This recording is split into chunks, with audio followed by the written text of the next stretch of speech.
One of the most common praises of Overwatch I see online has to be of its diverse cast of characters. When I first started playing the game almost 3 full years ago, this was something I was personally quite the fan of. But, as time went on, something was itching in the back of my mind, something that I was never quite fully able to resolve or stop thinking about, even as the months turned to years and I had stopped playing the game entirely. Something about Overwatch's cast never sat right with me, something about the cast feels very hollow. I'd like to make a quick note right at the start. I'm not saying anything is forced. Let's get that non-argument out of the way. What I'm saying is that the cast of the game doesn't seem to reflect quite as positively under keener scrutiny. At best, Overwatch's cast is a collection of shiny tokens, and at worst, it's potentially doing irreparable damage to the movement it's trying to help. That's quite the bold claim, so let me break it down. The problem with the way Overwatch does it specifically has to do with the fact that these characters aren't really characters. They're vessels for designs which happen to talk. This is basically a given with Overwatch at this point, that the characters don't really have much personality. Usually a character can be summed up in 1 or 2 words: angel, edgy, soldier, gamer. Now, I'd like to compare that to a similarly diverse piece of recent art, the Star Wars sequels. The Force Awakens and The Last Jedi are filled with minority representation, but doesn't quite draw the same ire from me because these characters are actual characters. They aren't just designed to fill roles to check a box. They are real characters someone wrote which just happened to be cast by minority actors. These characters don't feel hollow. In Overwatch, a character's existence begins and ends with their addition to the diversity quota. They were designed from the ground up to fill a niche for another group of people, and because you aren't giving them a personality, you end up just feeding into the token mindset. By not giving the character something to latch onto that isn't skin deep, you're robbing diversity of its entire purpose, to show someone you can connect with. By making a sterile world with sterile characters, you've robbed anyone any chance of actually connecting with the cast, thus making the diversity pointless in the first place. Identity is more than skin deep. To demonstrate how invaluable it can be towards such ideals in video games, I'd like to talk about a character from a game quite similar to Overwatch you might recognize.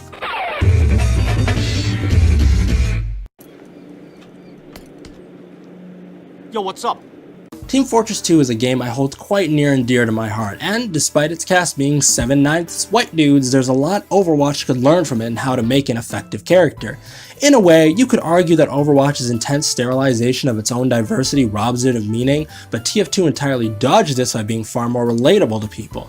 Let's use the Scout as an example. His profile states, the youngest of 8 boys from the south side of Boston, the Scout learned early how to solve problems with his fists. This paints the pretty distinct picture of someone who represents the working class. Large families, especially in the time TF2 takes place, is a pretty clear sign of lower economic standing. I'd go so far as to wager the Scout is probably the child of Irish, Polish, Jewish, or Italian immigrants. This connection to an imperfection in our world, the idea of growing up in a ghetto and getting into fights while having to share a living space with at least 9 other people, isn't the best, but it's genuine, it's real. Someone lived a life very much like the Scout and is watching, or maybe even writing this video right now. The fact that Overwatch lacks a character to represent a group of people as large as the working class is kind of telling, isn't it? You might not be the same ethnicity as the Scout, but working class immigrant doesn't belong to any one ethnicity.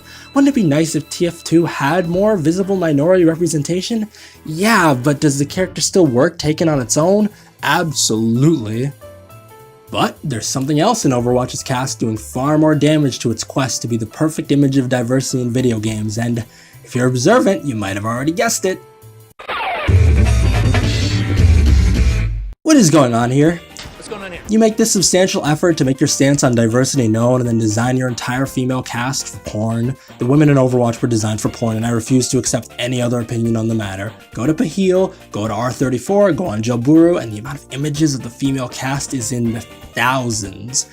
People latched onto these characters so fast Blizzard started handing out cease and desists. This is what I mean when I say the diversity in Overwatch feels artificial. Selling your characters to appeal to a pro-social crowd in an attempt to gain good faith is one strategy, but sex sells. Full stop.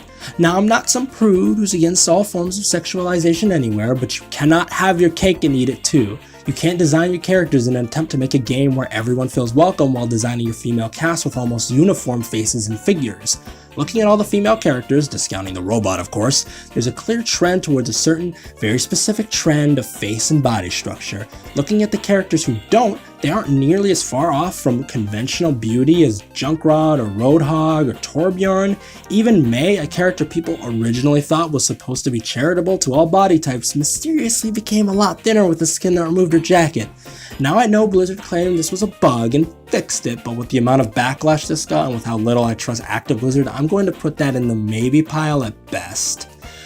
But I digress. My point is that depicting men with such varied ages and body types, but leaving all your women as almost entirely conventionally attractive women is holding up an ancient stereotype. But why? Well, the why is pretty obvious. Overwatch's characters weren't designed for whatever positive reason you or anyone else thinks diversity brings to the table. They were designed because they were trying to make characters to sell the game and to sell merch. That's the bottom line. They thought designing their characters this way and marketing it this way would ride a wave of well-meaning progressives straight to the bank. I'd like to stress again that I think minority representation is important and a societal good. I also would like to mention that even a minority character that isn't written perfectly or is actually just there arbitrarily can be perfectly fine too.